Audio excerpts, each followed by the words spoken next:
Like costume heroes, confidentially, we in the comic mag business refer to them as long underwear characters. And as you know, they're a dime a dozen. But we think you'll find our Spider-Man just a bit different. Say, gang, we need one more guy for the dance. How about Peter Parker over there? Are you kidding? That bookworm wouldn't know a cha-cha from a waltz. Peter Parker, he's Midtown High's only professional wallflower.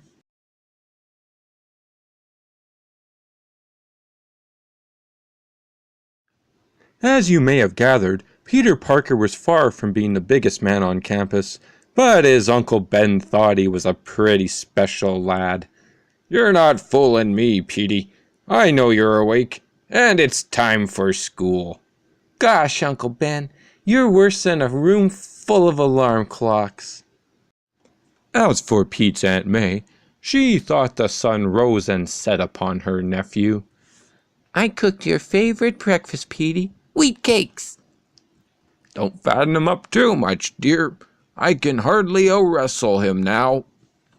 The faculty at Midtown High were also fond of the clean-cut, hard-working honor student. Keep up the good work, Parker, and you're sure to rate a scholarship when you graduate. I'll do my best, sir. But alas, other teenagers can sometimes, unwittingly, be so very cruel to a shy young man. Sally, I was wondering if you're busy tonight. Peter, for the upteenth time, you're just not my type. Not when dreamboats like Flash Thompson are around. I admire your good taste, doll. Get lost, bookworm. Look, there's a great new exhibit at the Science Hall tonight. Would any of you like to go with me? Science Hall? Ha! You stick to the science, son. We'll take the chicks. Yes, for some, being a teenager has many heartbreaking moments. See you around, bookworm. Give our regards to the Atom Smashers, Peter. Someday I'll show them. Someday they'll be sorry. Sorry that they laughed at me.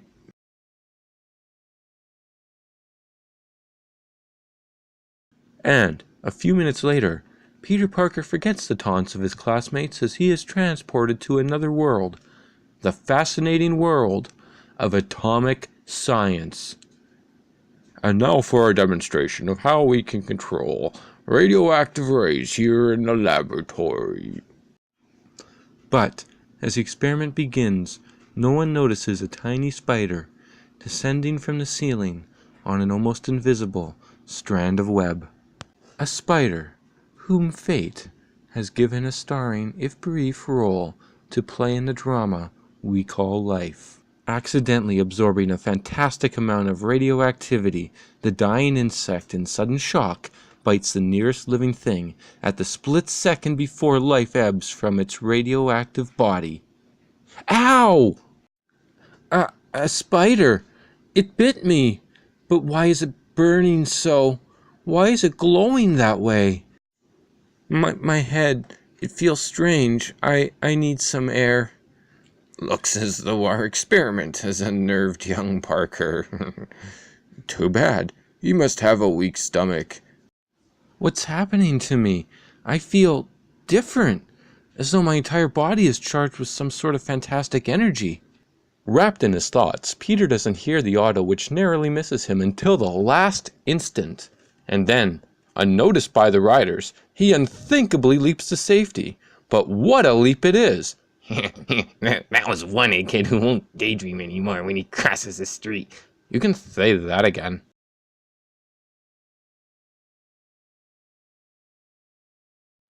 What's come over me? I'm scaling this wall just as easily as I can walk. Mommy, look at the man walking up the side of the building. That's the last horror movie I take you to, young man. It's incredible. I reached the roof in just a few seconds. What's this? I crushed the steel pipe as though it were paper. It's the spider. It has to be. Somehow, in some miraculous way, his bite has transferred his own power. to me. I can walk down this cable as effortlessly as a spider itself can glide along its web. I've got to have time to think. I've got to plan what to do with this unbelievable ability which fate has given me. A few minutes later, This will be a good chance to test my power again. filled with excitement, Pete races back home and, I'll put on some old clothes and leave my glasses here. But what if I fail? I don't want to be a laughingstock. I'll find some way to disguise myself. a few minutes later, I'll try for that $100, Crusher. well, if it ain't a little masked marvel. Step up, sucker. Now just relax, Shorty. I'll try to make this as painless as possible. It works. I have the speed, the agility, the very strength of a gigantic spider. Hey! Put me down. You win, you win. You're not human. Nobody can do that. Wanna bet? Greatest act I've ever seen. Sensational. Fantastic. And that mask gimmick gives him just the right touch of mystery. It was terrific. That mask character may be just what I've been looking for. Listen, friend, I'm a TV producer. With that act of yours, I can make you a fortune. And keep the mask angle. It's great showmanship. Here's my card. Call me. You'd be a smash on Ed Sullivan's show. Thanks. Later, at home again. Showmanship? He hasn't seen anything yet. Since I have the powers of a spider, I'll design myself a spider costume and... Oh, hi, Aunt May. You looked a little tired, Petey, so we brought you some crackers and milk. Crackers and milk. Bless 'em. If only they knew. Now let's see. A spider needs a web. This little device should just do the trick. I'll fasten one to each arm. It'll operate by the slightest pressure of any finger. I'll need a name. Well, guess Spiderman is as good as any. Looks pretty good if I do say so myself. So, they laughed at me for being a bookworm, eh? Well, only a science major could have created a device like this. With some strong liquid cement at the end, I can pull myself up anywhere with my little web. And my costume is thin enough to wear, unseen, under my street clothes. Okay, world, better hang on to your hat. Here comes the Spiderman. Now, anybody with the intelligence of a 7-year-old knows that if a man appeared on TV who seemed to be more spider than human, he'd be an overnight sensation, especially when his feats were performed without the help of trick photography. Well, you can just imagine how the public reacted to Spider-Man. I'm seeing it with my own eyes and I still don't believe it. Sure, they look amazed, incredible, awe-stricken. Wouldn't you? After all, when was the last time you saw a man with his own fantastic spider web? Okay, Spider-Man, cut! That's enough. Don't show him too much. Leave him begging for more. As his first TV spectacular ends, Peter Parker breathes the first sweet scent of fame and success. I'm from Laugh. We'll pay any price for a picture spread. Sign with me, I'll put you in the movies. Wait, we want an interview. See my agent, boys. I'm busy. Whew, rid of them at last. Hey, what's going on? Stop! Thief! Stop him! If he makes it to the elevator, he'll get away. Made it. I'm safe now. That cop can never get down to the lobby as fast as I can in this high-speed express elevator. Lucky that goon in a costume didn't stop me. What's with you, mister? All you had to do was trip him, or hold him for just a minute. Sorry, pal, that's your job. I'm through being pushed around. By anyone. From now on, I just look out for number one. That means me. I ought to run you in. Save your breath, buddy. I've got things to do. And a few hours later... Peter, you know that microscope you've always wanted? Your uncle and I bought it for you this afternoon. Gosh, that's terrific. You're the greatest family any fella ever had. They're the only ones who've ever been kind to me.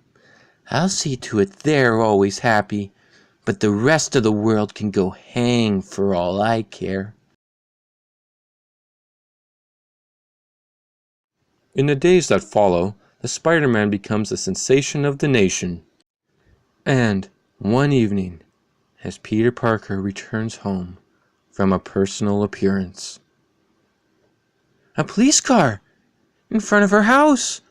What can be wrong? Bad news, son. Your uncle has been shot. Murdered.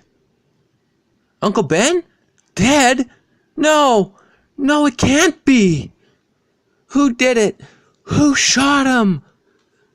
It was a burglar. Your uncle surprised him. But don't worry, lad. We've got him trapped. He's in the old Acme warehouse by the waterfront. We'll get him. Your aunt is next door. The neighbors are looking after her. Wait! I've got to go. I've got to get him. I know the old Acme warehouse. It's been deserted for years. A killer could hold off an army in that gloomy old place. But he won't hold off Spider-Man. The warehouse is at the other side of town, but I'll be there in no time. Meanwhile, He's in there somewhere, but he'll pick us off like flies if we charge him. All I gotta do is hold him off till the moon goes down. Then I ought to be able to slip away in the dark. you'll never escape again, murderer. Huh? What the? Surprised to see me?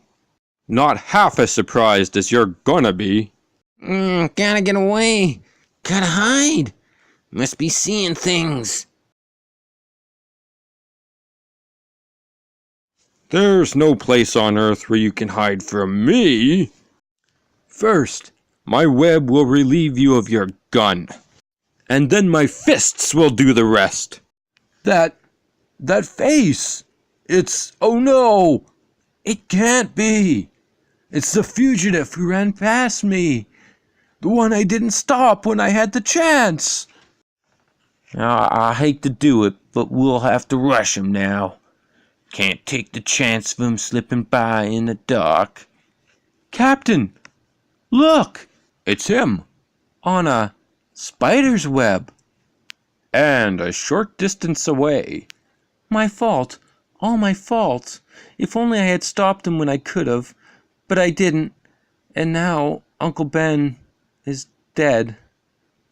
And a lean, silent figure slowly fades into the gathering darkness, aware at last that in this world with great power there must also come great responsibility.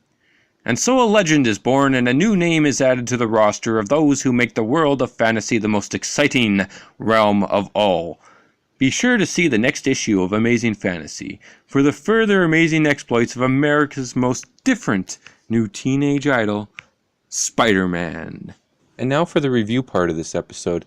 Amazing Fantasy 15 is a great comic. In these 11 pages, you do get quite a lot of character development for Peter Parker. He starts off as a lonely, sad, introverted bookworm-type character, very intelligent, but very much picked on by his classmates. And he goes from that to being a self-absorbed, powerful superhero who doesn't care about anyone in the world around him except his immediate family and those who have treated him well. He could have turned into a supervillain at that point from the way he was thinking. But that quickly changed, and he became a powerful superhero who cares about great power and responsibility due to a tragedy of his uncle dying. And due to all that, you do get quite a lot of character development for this character in this first issue, in these short 11 pages of Amazing Fantasy 15. Amazing Fantasy 15 was a very short series, only lasted 15 issues. This was the final issue. And after this, Spider-Man got his own series, Amazing Spider-Man. And we'll be looking at that next. This particular issue was a remastered edition, a reprint, with better inking and coloring. And yeah, this comic is just pretty much a perfect example of a Spider-Man comic. It gets 5 out of 5 stars.